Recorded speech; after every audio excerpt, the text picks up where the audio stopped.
नमस्कार दोस्तों, क्या आप जानते हैं कि एयरटेल पेमेंट बैंक अकाउंट ना एक बैंक अकाउंट है बल्कि आपके मोबाइल में एक मिनी बैंक है। और आज इस वीडियो में मैं आपको एयरटेल पेमेंट बैंक अकाउंट के 7 ऐसे बेनिफिट बताने वाला हूं जो आपके रोज़मर्रा की ज़िंदगी को आसान करेंगे और आपके रोज़मर्रा की ट्रांजैक्शन को और भी ज़्यादा सुरक्षित करने वाले हैं। तो एयरटेल पेमेंट बैंक अकाउंट अगर आप इस्तेमाल कर रहे हो या फिर करने की सोच रहे हो तो आज की वीडियो आपको बिल्कुल देखनी चाहिए, क्योंकि मेरा खुद का एक्सपीरियंस है। मैं खुद एयरटेल पेमेंट बैंक को यूज़ करता हूँ ट्रांजैक्शंस के लिए।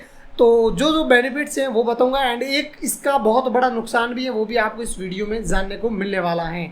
तो चलो इस वीडियो को शुरू करते हैं and Airtel payment bank account के 7 बेनिफिट के बारे में बात करते हैं। तो एयरटेल पेमेंट बैंक अकाउंट का सबसे पहला बेनिफिट है दोस्तों कि ये जो अकाउंट है वो जीरो बैलेंस अकाउंट होने वाला है। यानी कि जब आप अकाउंट ओपन करते हो तो आपको इस अकाउंट में किसी भी टाइप का कोई भी मिनिमम बैलेंस रखने की जरूरत नहीं है। आपके अगर अकाउंट में 10 रुपए हैं या 10,000 रुपए हैं तब भी कोई फर्क नहीं पड़ता है, आपका अकाउंट बिल्कुल सुचारू रूप से चलता रहेगा। यानी कि ये zero balance saving bank account होने वाला है। तो दूसरा जो बेनिफिट है वो है दोस्तों, आप सिर्फ सिंपल केवाईसी के माध्यम से घर बैठे हुए इस बैंक अकाउंट को ओपन कर सकते हो। आपके पास आधार कार्ड और पैन कार्ड आपका है तो आप सिंपली अपने मोबाइल फोन में थैंक्स एप्लीकेशन को डाउनलोड करके एयरटेल पेमेंट बैंक अकाउंट का जो अकाउंट है उसको चंद मिनटों में ओपन कर सकते हो। अगर आपसे नहीं होता है तो आप नजदीकी किसी भी एयरटेल स्टोर में जाकर भी अपने अकाउंट को कुछ ही मिनटों में ओपन करवा सकते हो। अब दोस्तों तीसरा जो benefit Airtel payment bank account का आपको देखने को मिलने वाला है वो है कि आप यूपीआई के माध्यम से या आईएमपीएस के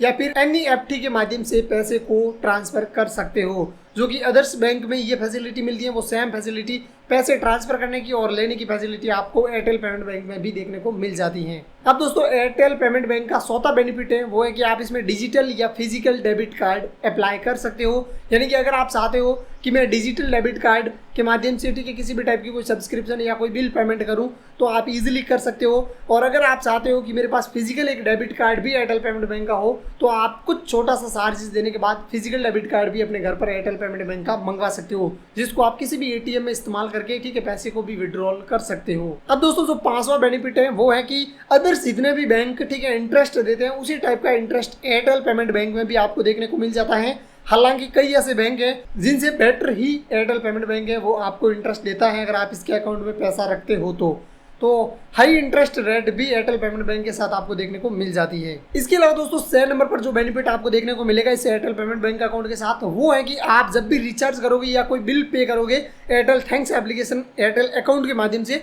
तो आपको यहाँ पर कैशबैक देखने को मिल जाएगा। अदर जितने भी एप्लीकेशंस होती है, फोन पे हो गया, गूगल पे हो गया या फिर कोई भी एप्लीकेशन जो बिल पेमेंट का काम करती हैं उसमें कई सारी ऐसी एप्लीकेशंस होती है जो कि आपको ठीक है जीएसटी के नाम पर चार्जेस भी लगाती हैं और आपसे कुछ एडिशनल चार्जेस भी लिए जाते हैं बिल पेमेंट करने के टाइम में। लेकिन एयरटेल थैंक्स एप्लीकेशन में आपको यहाँ पर उल्टा दोस्तों कैशबैक और रिवॉर्ड देखने को मिलते हैं। तो दोस्तों 7 नंबर पर अब आपको बेनिफिट बता देता हूँ, तो वो है आपको एयरटेल पेमेंट बैंक की तरफ से 24/7 कस्टमर सपोर्ट देखने को मिल जाता है। आप एयरटेल पेमेंट बैंक की कस्टमर सपोर्ट टीम से बात कर सकते हो, अपने अकाउंट को ब्लॉक करवा सकते हो, डेबिट कार्ड को ब्लॉक करवा सकते हो या फिर अगर आपको अनलीगल लेन देन हुआ है तो उसके बारे में भी यहाँ पर कंप्लेन है वो आप कर सकते हो। इसके अलावा आरबीआई के द्वारा ये बैंक रजिस्टर है तो आपको सुरक्षा की तो पूरी गारंटी मिलती है। आपका पैसा जो भी होता है वो आप इस अकाउंट में रखते हो तो उसकी सुरक्षा की गारंटी आरबीआई की तरफ से आपको दी जाती है।